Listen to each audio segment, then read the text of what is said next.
Hola, ¿qué tal? ¿Cómo estás? Bienvenido al 18º episodio de Dev Locos. Recuerda, el podcast más loco de todo el mundo. En esta ocasión tengo a un gran amigo. Su nombre es Alejandro Cuba y tuve la oportunidad de conocerlo el año pasado en el en el Dev Fest de Miami. Hola, Alejandro, ¿cómo estás? Hola Kevin, muchísimas gracias por tenerme acá. Es un placer inmenso ser parte de este proyecto. Genial, genial, Alejandro. Muchísimas gracias por tu tiempo y recuerdo que cuando lo conocí a Alejandro le dije, algún día vamos a grabar y hace como unas semanas atrás pudimos grabar en su podcast de Angularidades. Si no lo han visto, les recomiendo que tengan que ir a ver ese gran podcast que habla enfocado en todo lo que es Angular. Y bueno, y hoy en día estamos aquí grabando un episodio de Blocos en el que vamos a hablar un poco también, valga la redundancia, de Angular, pero enfocado en otras cosas. Chévere, chévere, Alejandro. Bueno, lo primero que te voy a preguntar es, ¿quién es Alejandro Cuba? Mm, Pregunta interesantísima. Yo pudiera responder a eso diciendo que soy un ser humano que nací en La Habana, Cuba, hace unos cuantos años ya. Y recientemente, desde hace una década aproximadamente, estoy viviendo en los Estados Unidos. Actualmente resido en la ciudad de Miami. Y he estado explorando la web, yo creo que como desarrollador antes de como usuario, porque dadas las características que había en Cuba en el año, finales de los años 90 aproximadamente, había una desconexión total de lo que era la web, la posibilidad de tener ni siquiera acceso a FTP o a cualquiera de los Wow. protocolos primarios sí, que tienen internet como tal en la capa de aplicación. Al no tener acceso a eso, era más bien a través de formas indirectas con las cuales uno podía interactuar con el protocolo HTTP, con el formato HTML y con todo lo que tenía que ver con la web. Y a través de, bueno, el front page, en aquella época lo incipiente de Macromedia Dreamweaver, que después fue adquirido por Adobe, fue como pude ir poco a poco entrando en este mundo de la web antes de tener la oportunidad de entrar online y acceder por mí mismo a las páginas y ver todo el esplendor de lo que estaba surgiendo en aquel momento con la web 1.0. Wow, wow. Chévere, chévere que nos cuentas eso, Alejandro. Y me gustaría saber, fuera del mundo tech, ¿quién es Alejandro Cuba? Yo diría que un creador no creador de contenido como tal, pero sí, de cierta manera también artista. Me gusta mucho Genial. esa sensibilidad con lo que tiene que ver con el proceso creativo. Ok. A mí me encanta la escritura, me está gustando bastante todo lo que tiene que ver con, solamente con escribir código, por supuesto, pero sí con depositar ahí por escrito a través del proceso ese que se crea entre el lápiz y el papel, la mente y lo que uno está dejando ahí stored, es decir, archivado, para después recopilarlo posteriormente o que cualquier otra persona lo recopile, esa información que uno puso, esas ideas que uno puso en un momento, lo recopile después posteriormente. Eso me atrapa muchísimo y es una manera de canalizar también parte del proceso cognitivo que permite esa fluidez de pensamiento. Wow, wow. Chévere, chévere, Alejandro. Bueno, vamos a pasar al siguiente tópico del podcast y prácticamente es aterrizar tu historia como desarrollador. Vámonos unos años atrás y me gustaría saber en qué momento llega ese enlace con el desarrollo de software y cómo te enamoras de él. Definitivamente, gracias a la influencia que tuvo mi papá Ok, y mi tío en enseñarme, en aproximarme hacia el mundo digital. Obviamente a través de videojuegos, de una manera inicial cuando uno era muy niño, y incluso siendo niño, teniendo el concepto de lo que era una variable, de lo que era una estructura de control, para poder acceder al proceso creativo de lo que estaba un poco por detrás de toda esa serie de cálculos que están ocurriendo y que para uno como usuario final es magia lo que está sucediendo detrás de la pantalla, detrás de esa interfaz humano-máquina, pero tener la habilidad de poder introducir una instrucción, ejecutarla y después ver el resultado de lo que uno está creando ahí mismo en pantalla con un tiempo mínimo, no como casi que en el resto de la ciencia y en las ingenierías, donde necesitas una cantidad determinada de tiempo y de recursos también para poder ver el resultado final brillando. Pero en esto de desarrollo de software, de todo el mundo digital, las cosas se mueven a una velocidad vertiginosa. Y gracias a ello fundamentalmente fue que vine a introducirme originalmente en Pascal, Basic. También cursé en la escuela un par de cursos que permitían jugar con todo esto con una cuadrícula. Estamos hablando de los años 90 también, y los años 90 en Cuba, que estábamos básicamente utilizando tecnología de los años 80 de la era soviética. Y recuerdo lo de la cuadriculatura que uno debería utilizar para poner en la grilla cuáles eran los puntos que uno después, posteriormente, utilizando las diferentes instrucciones de Basic para dibujar en pantalla lo que uno había primeramente trazado en papel, y hacer mucho pseudocódigo también cuando uno no tenía acceso a una computadora, porque o no había luz eléctrica o no había la posibilidad de tener un compilador ejecutando lo que uno tenía en la cabeza. Y nada, como eso fue una especie de inicio preliminar antes de adentrarme en lo que tenía que ver con HTML, CSS y posteriormente Visual Basic Script, que era el VBScript y el JavaScript. Oh, oye, súper. Oye, me surge una pregunta. En base a tu experiencia que has tenido durante años y prácticamente has tenido la oportunidad de manejar los primeros lenguajes, al día de hoy que conoces unos lenguajes actuales, modernos, ¿cómo ves que los lenguajes van a tener la tendencia de aquí en unos 30 años a futuro? ¿Crees que va a ir mejorando eso? Porque en mi caso lo que yo he notado es que cada vez es literal como una comunicación entre el ser humano y la máquina lo más intuitivo, lo más real posible. ¿Cómo te imaginas de aquí a futuro los lenguajes, ya que has pasado todo este tiempo y pudiste ver cómo evolucionaron todos? Después de ese concepto de bajo nivel, lo más cercano que tú puedes estar al microprocesador, y de alto nivel. Es decir, instrucciones que se asemejan bastante a la sintaxis que nosotros utilizamos en la gramática en inglés, en la gramática en español, que son los únicos dos idiomas hablados que conozco a un tin de profundidad, al menos hasta ahora. Y posiblemente el futuro, no sé, en 30 años es dificilísimo augurar lo que va a pasar el año que viene. Imagínate tú dentro de 30 años. De hecho, Neil deGrasse Tyson, el astrofísico famoso, divulgador de ciencia acá de los Estados Unidos, que básicamente muchas de las personas lo conocemos a través del podcast de Star Talk, o también de la cantidad brillante de libros que él ha escrito, y también que él hizo la tercera parte, si más no recuerdo, de la serie Cosmos, originalmente realizada por Carl Sagan, sobre astronomía, astrofísica, todo eso. Wow. Él hizo un ejercicio intelectual bastante arriesgado en uno de sus últimos libros, que se llama Starry Messenger, que era producir el pensamiento hacia lo que él especula que vaya a ocurrir en los próximos 15 años.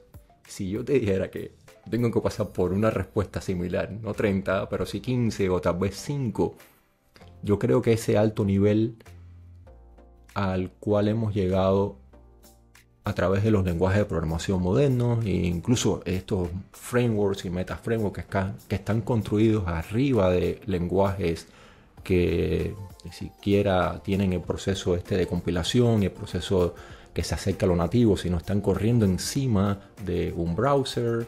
Estamos hablando de JavaScript, por supuesto, y los metaframeworks y toda esa estructura está construida encima de ellos. Eso es lo que muchas personas hoy en día, fundamentalmente junior developers, personas que están introduciéndose en el mundo de la ingeniería de software, que están transitando desde otros caminos, desde otras profesiones, o personas que se acaban de graduar recientemente o empiezan a estudiar por sí mismos este tipo de contenidos, tienen la posibilidad, la facilidad, diría yo, de no tener que estar interactuando con punteros, con posiciones de memoria, con una serie de mecanismos que realmente te alejaban un poco de la productividad que hoy en día se espera por parte de un desarrollador. Si la experiencia de desarrollo hoy en día tiene muchas ventajas, pero también muchas exigencias. Y lo que yo estoy viendo con todo esto de la inteligencia artificial, gracias a los transformadores, la inteligencia artificial generativa,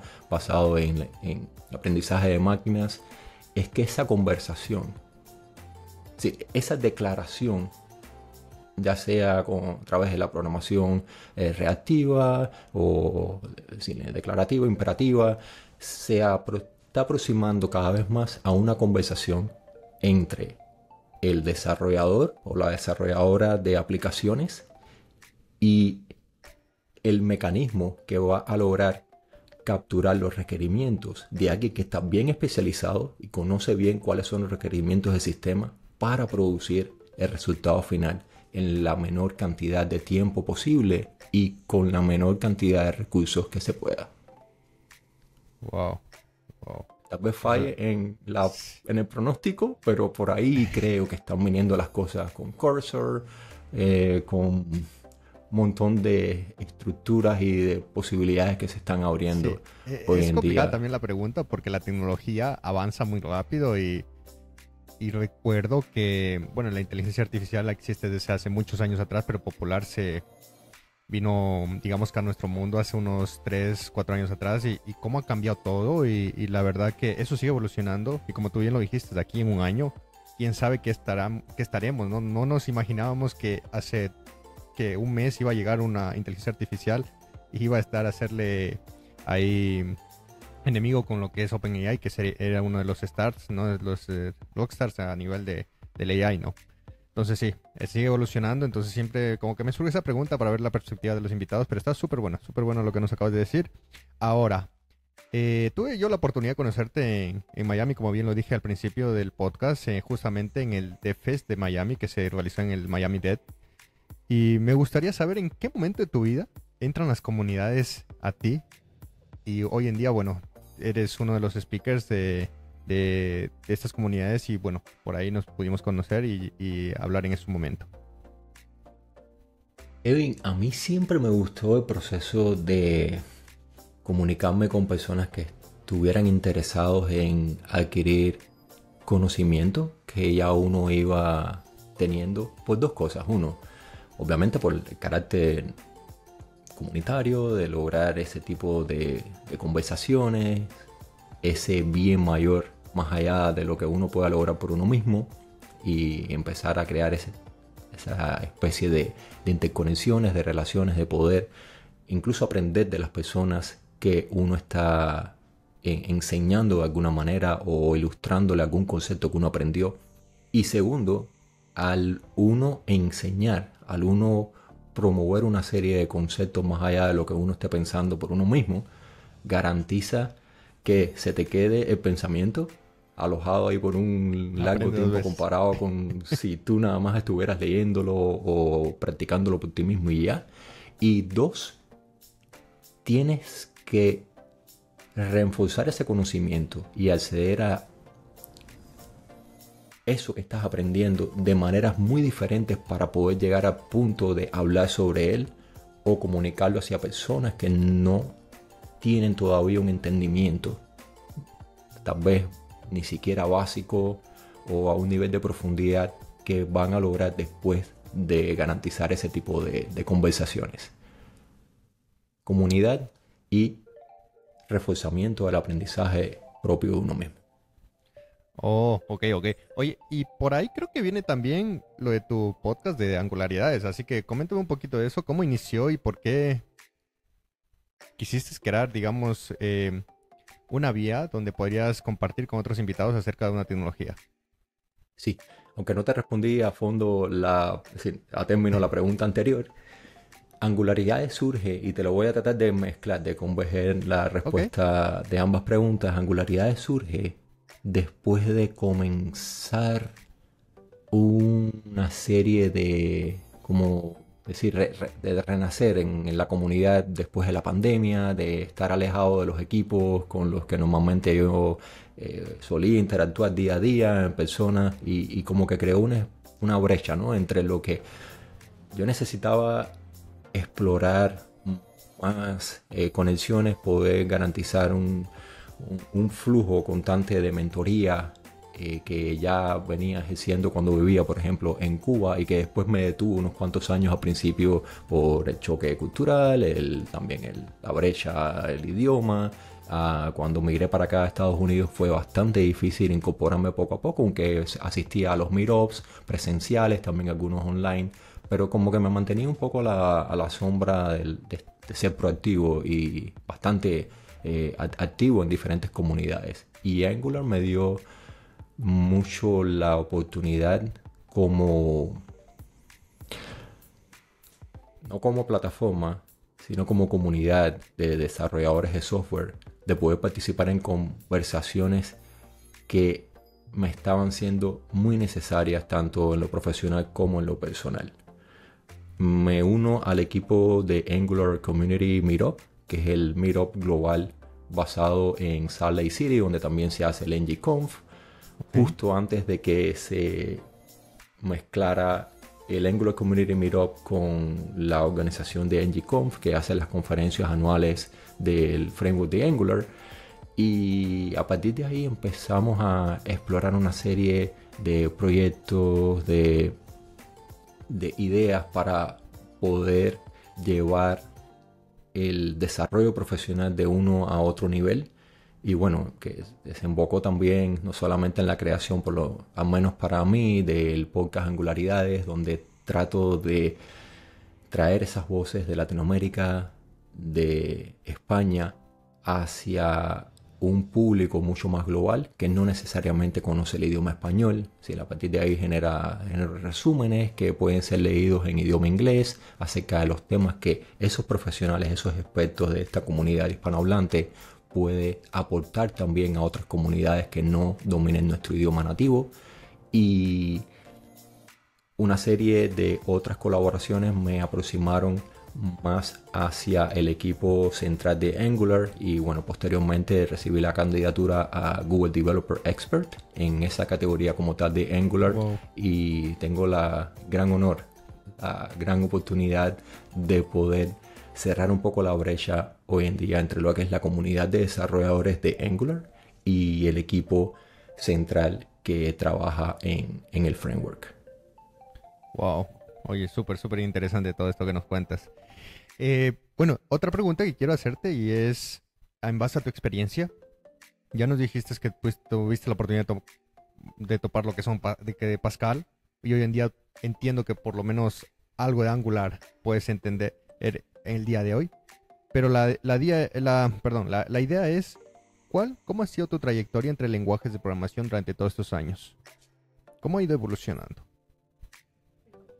Al principio evolucionó con un poco de temor, ¿no? Debido al conocimiento limitado que tenía de matemáticas antes de entrar en el mundo de C++, de una serie de lenguajes que tenían una profundidad, un acercamiento mayor aún a lo que era microprocesador, contando también con el lenguaje ensamblado basado en 8086, ese tipo de microprocesadores de los años 80. Y eso como que me generó bastante fricción al principio, que yo estaba acostumbrado a los lenguajes de programación visual de Microsoft, Visual Basic, por ejemplo, y también Visual Fox Pro, que la programación también con Excel, lo que hoy en día la parte de todos estos scripts para aplicaciones ofimáticas.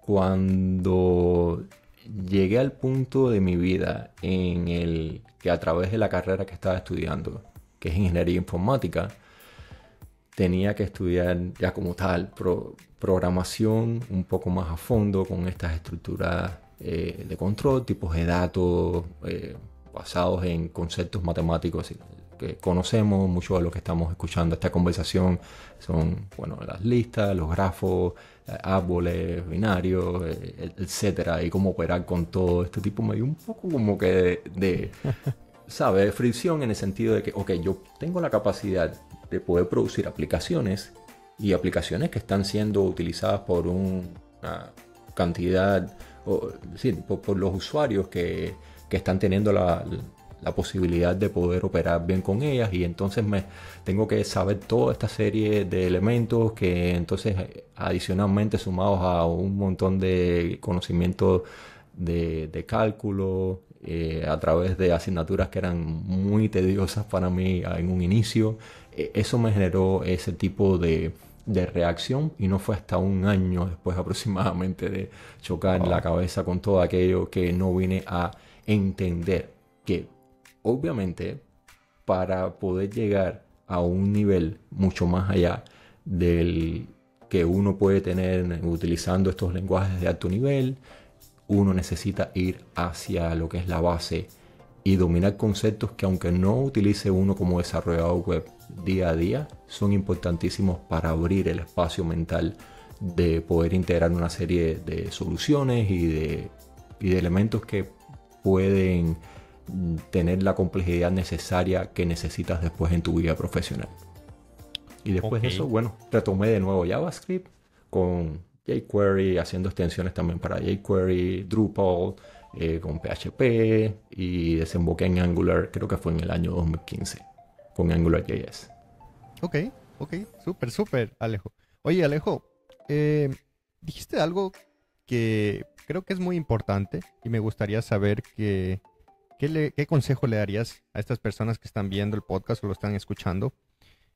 Y justamente hablaste de las matemáticas. Entonces, ¿qué tan importante es las matemáticas en la programación y qué consejo le darías a estas personas que quieren iniciar? Y tal vez siempre hay la barrera de, hoy, tal vez no soy bueno para las matemáticas, no me gustan, etcétera, etcétera. Consejo con las matemáticas, sí, con la relación que tienen las matemáticas y la computación, es que no puede haber computación sin matemáticas, evidentemente. Y la razón es que si estás viendo o estás escuchando esto, es gracias a una serie de cómputos que se están efectuando utilizando todo el mecanismo de hardware y una serie de instrucciones que tienen estos programas que garantizan una transferencia de datos efectivas, de video, de audio, y todo lo que ocurre realmente tiene un fundamento por detrás basado en esta ciencia pura. Y conocer de lo más básico de geometría, de analítica, de lógica, de algoritmia, es fundacional para continuar adentrándose en otros conceptos, digamos, por ejemplo, de CSS, como las curvas Bézier, que te van a garantizar entender y producir animaciones que puedan resonar con lo que está esperando el equipo de diseño y proveer una mejor interfaz de usuario, todo el sistema unidireccional de Flexbox o bidireccional de las grillas con CSS grids. Y bueno, para qué hablar de JavaScript o TypeScript con la serie de estructuras de datos que uno puede definir a través de interfaces, y obviamente operar con soluciones que a veces están tan complejas que si uno no logró abrir, como decimos en Cuba, las entendederas a través de las matemáticas o a través de algo un poco más complejo que el código que utilizamos el día a día, tu cerebro posiblemente no vaya a estar preparado para asimilar el desafío. Wow, súper, chévere, chévere, Alejo. Vamos a pasar al siguiente tópico y es prácticamente hablar sobre un mito que hoy en día está sonando. ¿Por qué? Porque estamos en la era de la inteligencia artificial y es prácticamente si la AI o la inteligencia artificial reemplazará a los desarrolladores. ¿Qué piensas de esto? Hace poco leí un artículo, uno de tantos que todo el tiempo le están inundando a uno a través de social media, del correo electrónico, la capacidad de poder asimilar qué es lo que está ocurriendo en la industria, pero destacaba el rol de reemplazo en tareas obviamente que son repetitivas y que pueden ser bastante similares a lo que un desarrollador con muy poca experiencia puede eh, producir dentro de un equipo de trabajo. A medida que se va avanzando, y esto es un hint, una sugerencia que daría a cualquier persona que se va a entrar en el mundo del desarrollo de software, hoy en día, 2025, en adelante, desde el 30 de noviembre de 2022 que se anunció por OpenAI todo lo que tiene que ver con ChatGPT, se visibilizó la serie de esfuerzos que estaban ocurriendo por detrás de todo lo del tema de los transformadores y la inteligencia artificial generativa. La comunicación efectiva y la captura de requerimientos y la posterior explicación de soluciones que se pueden dar es primordial en el desarrollo de software.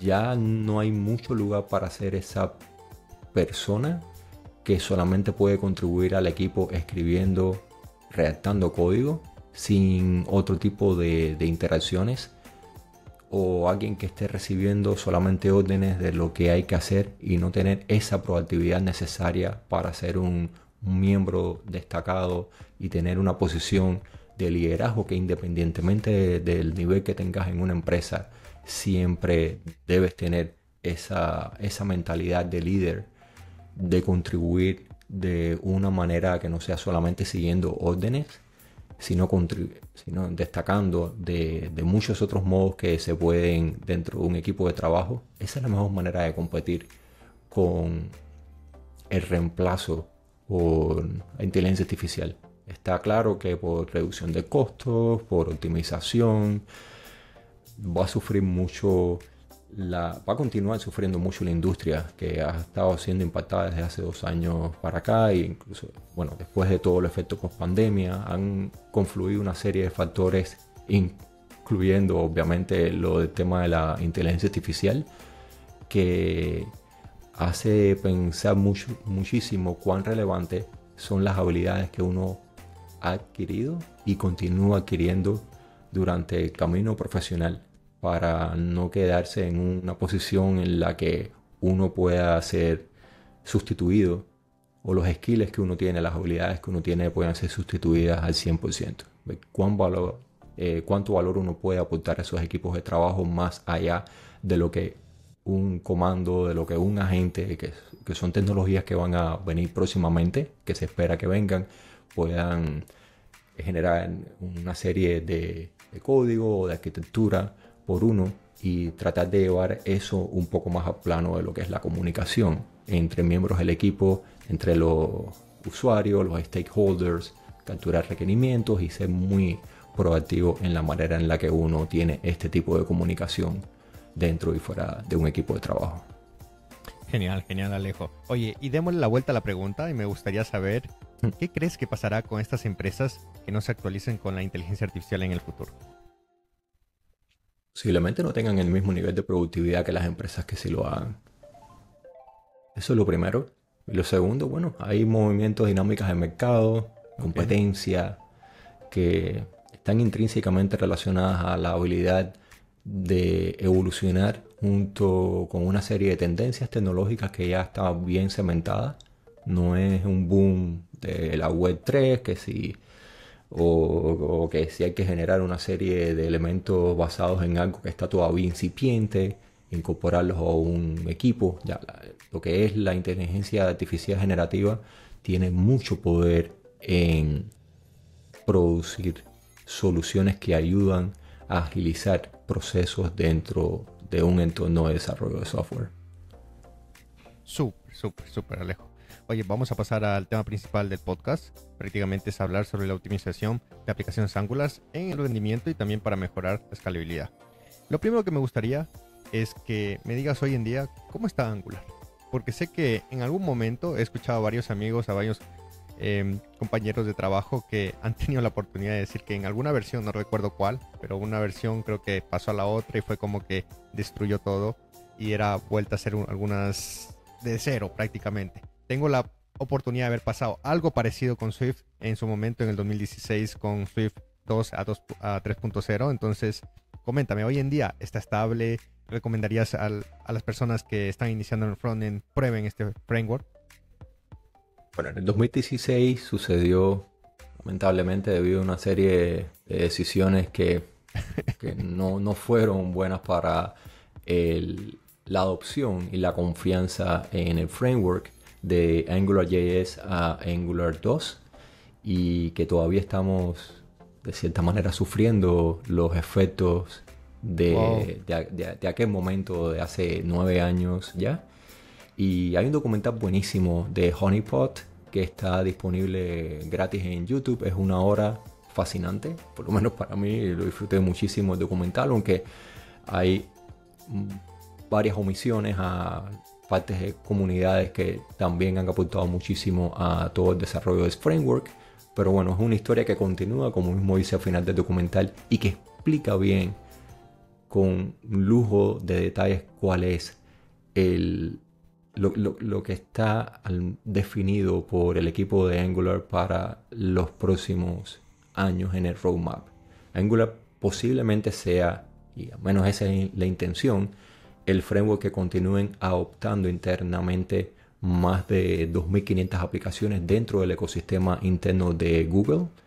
Hoy en día hay aplicaciones que por características de optimización, es decir, por requerimientos de optimización y de rendimiento, están bajo otro framework que se llama Wiz, W-I-Z, y existe unos esfuerzos de convergencia hoy en día en traer características de Wiz hacia Angular, hacerle todo el proceso del open sourcing a través de GitHub, que es la cara a la comunidad de lo que ellos tienen internamente allá como Angular, y traer elementos de Angular hacia el framework de Wiz.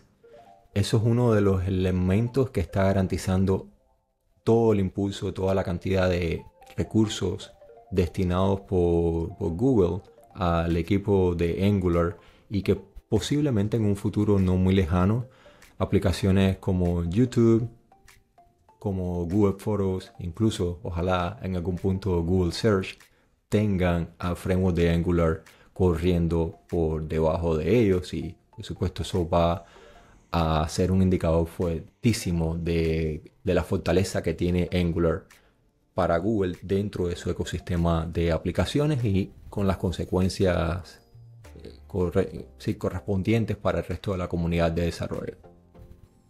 Ok, ok. Oye, y versus la competencia, ¿qué nos podrías decir Angular hoy en día? Porque sabemos que también existen otros frameworks. Es más, hay un meme que dice que cada vez que respiras se crea un framework más de JavaScript. Entonces, ¿qué crees que pase aquí a futuro con la competencia de Angular? Porque va a ir evolucionando. ¿Y crees que se mantenga en la parte profesional? Yo recuerdo cuando salían tanta cantidad de opciones de framework que uno a veces estaba como que quemado, ¿no? En el sentido de que, bueno, que qué tan relevante es son los esfuerzos que uno está haciendo para poder aprender esta tecnología, en qué me debería enfocar en los próximos, si acaso vaya en las próximas 2 semanas, ni siquiera hablar de meses. Hoy en día yo veo que está bastante estable, al menos el ecosistema de framework de JavaScript. Tenemos muchas opciones, pero no una cantidad creciente de la misma manera que estaba ocurriendo hacía 3 o 4 años atrás. Obviamente React es el framework, o bueno, el render más utilizado hoy en día, producto de aquella situación en el año 2016 con el traspaso de AngularJS al framework como tal que hoy conocemos como Angular. Y tenemos a Vue, a Solid.js. La parte que tiene que ver con la salud del framework en sí, yo creo que esos que he mencionado tienen bastante buena comunidad por detrás, buena adopción. Obviamente siempre hay algún tipo de peleas internas, específicamente con todo lo que tiene que ver en caso de React con Server Components y una serie de discrepancias como tal, que Angular ha aprendido bastante bien a cómo resolverlas, a cómo ir hacia la comunidad primeramente con Request for Comments, es decir, solicitud para comentarios, tener todo este mecanismo de Google Developer Experts para poder tener el feedback ese inicial antes de expandirse hacia el resto de la comunidad para buscar qué es lo que está ocurriendo, cómo mejorar. Y realmente yo veo que está en una posición muchísimo mejor el framework de lo que estaba hace 4 o 5 años. Ok. Me llama la atención que volvimos a repetir lo del año 2016. Entonces, me surge una pregunta. ¿Crees que en ese año mucha gente que confió tal vez en AngularJS dejó y se fue para otros frameworks y por ello hoy en día lo que me acabas de decir que React está arriba es posible? Tiene mucho que ver. Y bueno, no soy un historiador de los frameworks de JavaScript, pero si te pones a ver en NPM Trends, en el sitio este que calcula la cantidad de downloads, de Ok. descargas, en NPM, cuál ha sido la tendencia, vas a ver que por esa época el despunte que tuvo React, porque se hizo evidente que redactar por ti mismo a tu propio estilo una serie de elementos, de prácticas, de diseño, de patrones de diseño, era bastante costoso.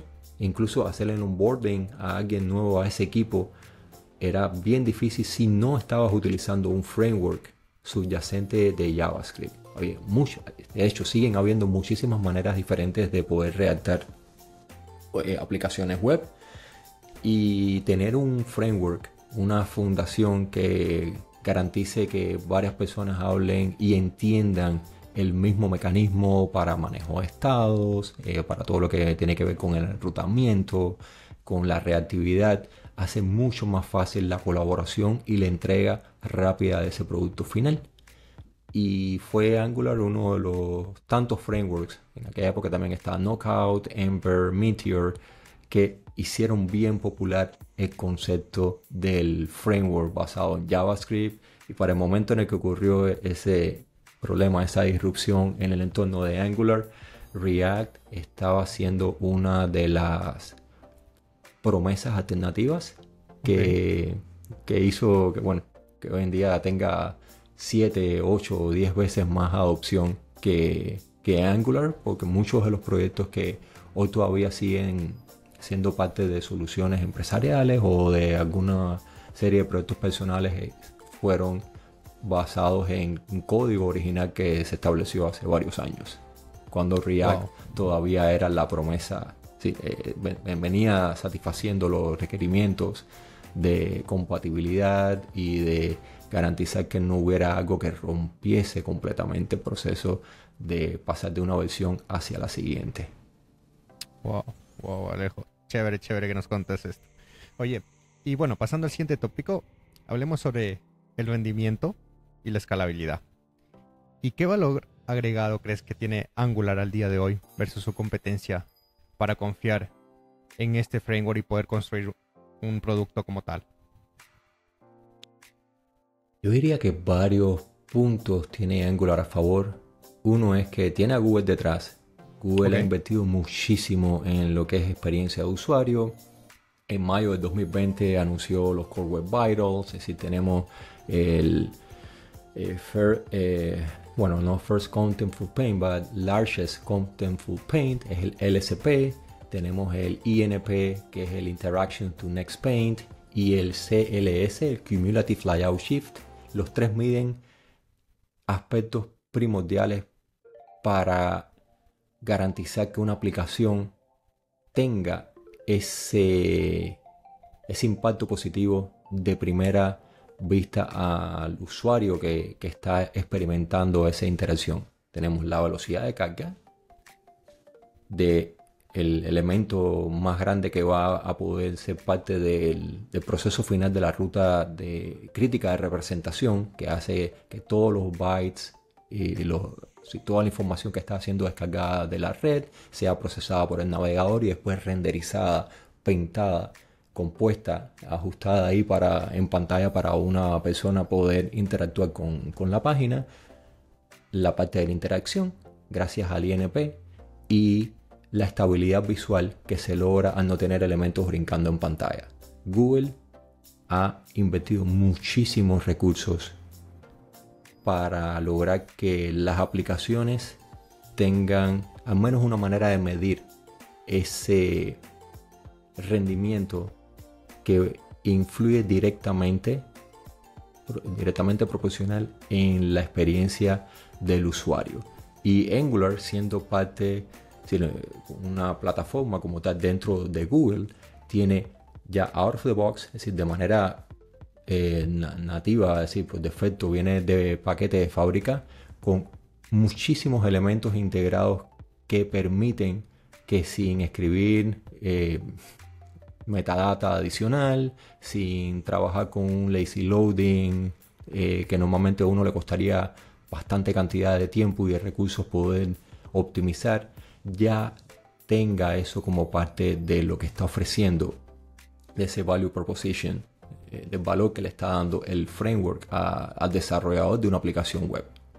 Y podemos citar ahí todo lo que tiene que ver con las vistas diferidas, con las imágenes optimizadas, que son gracias a la directiva de Angular, que se enfoca en el manejo de imágenes para poder optimizar esos Core Web Vitals que había mencionado anteriormente, y el tema de la reactividad basado en Signals a partir de todo el trabajo de interoperabilidad, de intercomunicación que ocurrió con el framework de Solid.js, y el trabajo que está haciendo ahora mismo el comité de ECMA para adoptar Signals a través de los diferentes frameworks y como que servir una especie de reemplazo orgánico al concepto de promesas en ECMAScript en general.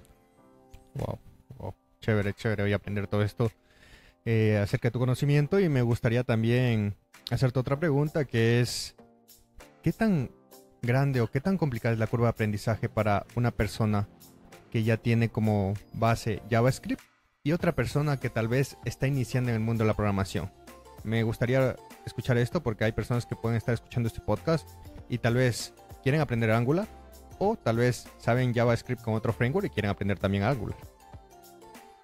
Creo que nunca ha sido tan fácil aprender Angular como hoy en día. Antes, yo creo que todos, incluyendo a esta persona del mismo equipo de Angular, tenían que ir directamente hacia la documentación. Yo recuerdo Minko, el director de DevRel, de Relaciones con Desarrolladores, y el director de producto del framework de Angular, él había dicho lo mismo que me pasa a mí, que le pasaba posiblemente a casi todas las personas que conozco, independientemente del nivel de profundidad en el framework, que tenían que ir a la documentación a veces para poder copiar esa larga línea de decoradores de TypeScript con una sintaxis específica que había que poner. Con Signal se simplifica todo, con estos nuevos proveedores se simplifica muchísimo lo que tiene que ver con server-side rendering, es decir, la representación del lado del servidor antes de ser enviado al cliente, incluso la manera en la que se hidratan elementos en pantalla, es decir, que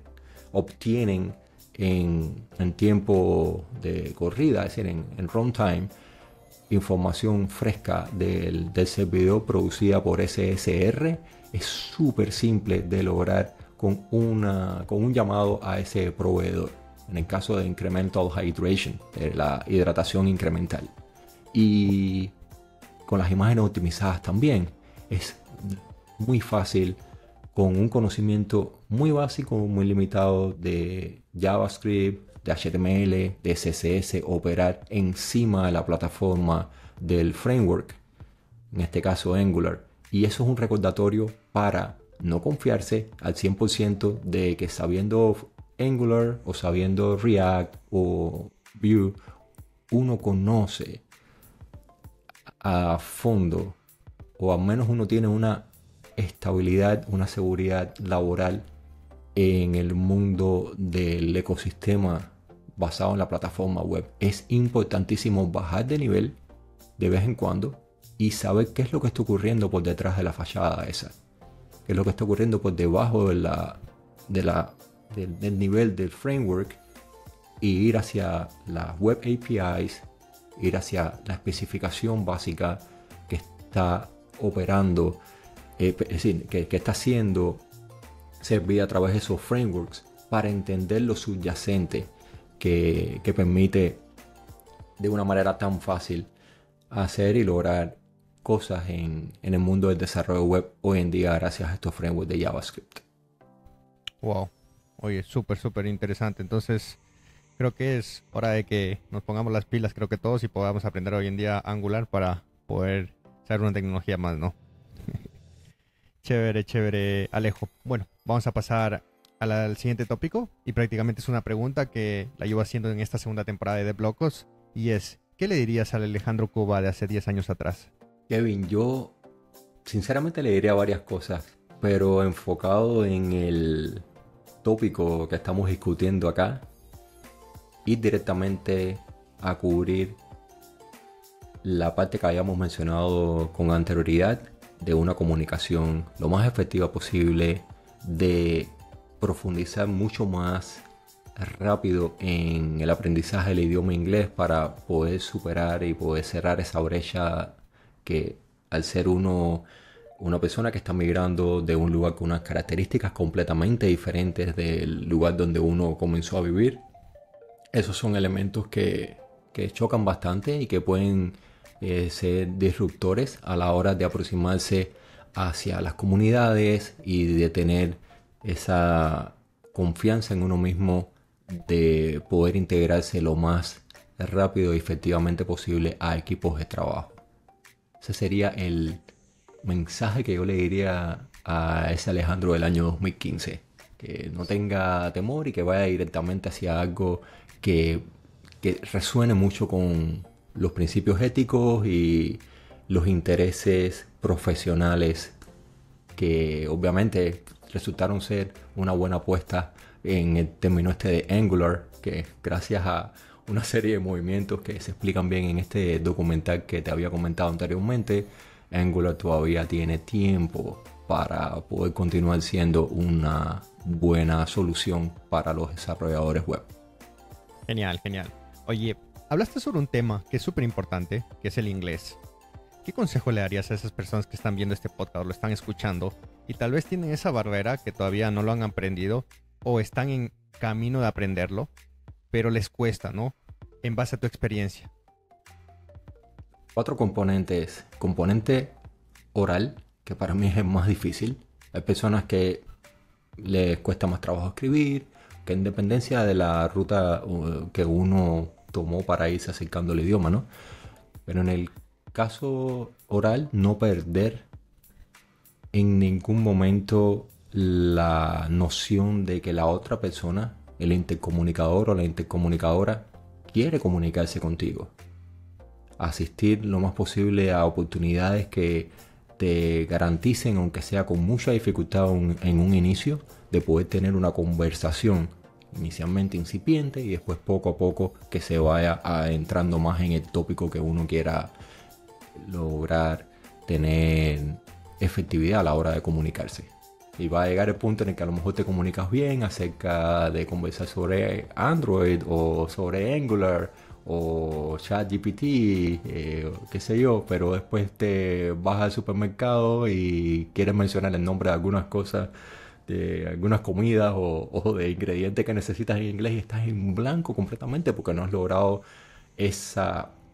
dominar esa terminología asociada a otro campo diferente. Eso pasa muchísimo, siempre en segundos, terceros idiomas, y es un desafío que lo mantiene a uno bastante activo. Los otros tres componentes vienen siendo la escritura. No pares de tratar de escribir si estás aprendiendo un idioma nuevo, ya sea inglés, francés, alemán, japonés. Eso es una manera distinta de poder desembocar una serie de pensamientos que están ocurriendo en ese segundo idioma, incluso hasta en el idioma uno materno. En español nunca pares de escribir en español, aunque sea unos 5 minutos a la semana, unos 5 minutos al día, porque se pierde no solo la caligrafía, sino la habilidad de poder tener ese mecanismo que difiere de escribir en un teclado como casi todo el mundo hace hoy en día. Eso es bien importante no perderlo. La parte de la escucha, la habilidad esa en inglés y en cualquier otro idioma, desactiva los subtítulos. Pasa el trabajo ahora y no cuando tengas que ir a un cine donde en sí no hayan subtítulos o tengas que participar en una conversación que hasta que no haya un Google Class o Apple Class o lo que sea, unos otros vuelos que te estén subtitulando por debajo, vas a tener que sufrir eso que pudieras sufrir tú en silencio viendo una película sin saber nada de lo que está pasando, pero acá al menos estás interpretando algo de la comunicación. trata de desactivar subtítulos, al menos después de una primera fase donde a lo mejor no lo tenías ni siquiera puesto originalmente. Y últimamente la otra parte que tiene que ver con se le había mencionado, la parte oral, lo escrito, lo de la escucha. Creo que me falta uno. Y no sé si tengas alguna otra pregunta relacionada con el... No, está bien, está bien. Genial, genial, genial, Alejandro. Oye, vamos a pasar a las preguntas ahorita sí de Devlocos, que son 5. Vale. Ahí va la primera. ¿Recuerdas cuál fue tu primer pago como desarrollador de software y qué hiciste con él? Fue una cantidad bastante grande para lo que yo esperaba como en mi etapa formativa. Ni siquiera todavía estaba estudiando la carrera y tuve la oportunidad de recibir un pago por un sitio web que había hecho. ¿Y qué hice con él? Yo creo que una parte ahorrarla para, no sé, no recuerdo exactamente, pero sí la otra fue disfrutar la otra mitad y salir a pasear o algo así. Pero eso fue hace muchos años, hace más de 20 años posiblemente. Ok, chévere, chévere. ¿Alguna vez has tenido un error tan grande que te hizo reconsiderar tu carrera como desarrollador? Un error. Sí. Algo que hayas pensado y dicho, no sirvo para esto. Lo que te estaba comentando acerca de lo difícil que me fue en principio C++, con todo lo que tenía que ver con cálculo, con todo aquello. Tuve bastante dificultad esos primeros semestres de la carrera porque tenía la ilusión que todos estos lenguajes visuales me podían garantizar un flujo de desarrollo a esas aplicaciones y como que fue una especie de choque bastante fuerte y me hizo reconsiderar incluso hasta la carrera. Pero como no tenía otra en mente, no tenía otra opción, ahí tuve que seguir y finalmente lo logré. Chévere, Alex. Vamos con la siguiente. Si solo pudieras trabajar con un framework o lenguaje por el resto de tu vida, ¿cuál sería y por qué? Y creo que ya lo sé. Angular, ojalá esté para muchos años, pero es muy poco probable, y esto lo he dicho en algunas otras ocasiones, que uno termine trabajando o codificando en un lenguaje o un framework o una serie de mecanismos que uno está utilizando ahora en el año 2025 y más todavía cuando uno comenzó la carrera. Va a terminar trabajando en algo o retirándose de trabajar en algo que no tiene mucho que ver, para no decir nada que ver, con la visión que uno tenía al inicio del recorrido. Eso es muy probable que suceda, porque la constante acá, como siempre, es el cambio y más todavía con la aceleración de muchos procesos que están ocurriendo en la industria. Ok, súper. Ahora, démosle la vuelta a la pregunta y si pudieras borrar un lenguaje de programación del mundo, ¿cuál sería y por qué? Borrarlo. Sí.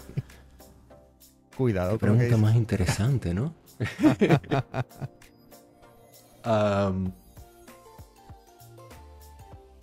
Si pudiera borrar un lenguaje de programación... El menos peor, como dice. El menos peor. ¿Sabes? Es que no veo un lenguaje de programación que sea dañino en sí. O bueno, en este caso ni siquiera pensaría, vaya, lo otro es competencias o algo por el estilo, no estoy pensando en React, pero no tiene ningún punto. Porque de hecho en las opciones está la fuerza, ¿no? La capacidad de uno de poder seleccionar. Pero vamos a escoger un lenguaje que te ya haya esté hecho pasar mal. bastante antiguo. Por ejemplo, vamos a hablar de COBOL para garantizar de que los desarrolladores hoy en día no tengan que enfrentarse a una serie de instrucciones. Yo no sé COBOL, pero he escuchado que es bastante complejo, así que vamos a evolucionar hacia los lenguajes más modernos, las bases de código que están escritas en ese lenguaje arcaico. Ok. Yo sabes que yo tampoco sé COBOL y siempre he escuchado que muchos bancos al día de hoy lo usan. Entonces, ¿qué tan fuerte puede ser ese lenguaje que lleva muchos años? Inclusive es un meme entre muchos programadores, desarrolladores, y aún así sobrevive, ¿no? Aunque con la inteligencia artificial generativa, escuché, no sé si será verdad realmente, Kevin, pero que la demanda que había de desarrolladores de COBOL se ha reducido bastante gracias al mecanismo que tiene, sí, las características que tiene la inteligencia artificial de poder transfilar de un lenguaje a otro o poder descifrar qué es lo que está ocurriendo, hacer esa ingeniería inversa mucho más fácil para los desarrolladores que no están familiarizados con una base de código. Antes Wow. se pagaba muchísimo por un desarrollador de COBOL. No sé si estará ocurriendo lo mismo hoy en día, pero escuché que se ha limitado muchísimo las oportunidades de trabajo en ese sector como tal de desarrollo. Wow. Chévere, chévere. Y vamos con la última pregunta. ¿Qué es lo más raro o inesperado que has encontrado en el código de otra persona?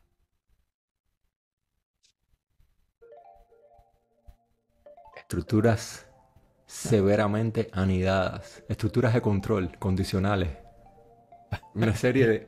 Yo El recuerdo... conditional hell, que le dicen conditional hell. Sí, sí, yo recuerdo haber visto aquello. Y no, en el caso de RxJS, por ejemplo, que es muy típico verlo en bases de código de Angular, fundamentalmente de personas que no estaban muy bien familiarizadas con ¿sabe? Con las buenas prácticas o no habían podido leer los guidelines, que es muy fácil leerlo incluso hoy en día con la reescritura que se hizo, que lo simplifica muchísimo. Y, y está la típica base de código que tiene un montón de subscribe Ya. anidados uno dentro de otro. Que lo que ocurre desde el punto de vista de optimización es un desastre. Y bueno, y lo otro, al anidar más y más y más, estás convirtiendo tu código en algo mucho menos escalable y manipulable, mantenible a medida que va creciendo la aplicación debido a los requerimientos de producto. Súper, súper, Alejo. Oye, y para ya finiquitar el podcast, me gustaría que nos ayudes con un consejo para esas personas que están viéndolo o lo están escuchando y quieren empezar a programar. Alguien que quiera empezar a programar. Posiblemente y sobre cursos que lo acerquen a los fundamentos básicos de lo que es la programación antes de introducirse en un lenguaje en específico. Porque si no terminas sabiendo cómo programar en un lenguaje y no necesariamente de algoritmia, de lógica, de programación, a menos destinar la primera semana, si lo divides por fases, a entender los conceptos primarios, de empezar desde ese conocimiento fundamental. Ok, súper, súper, Alejo.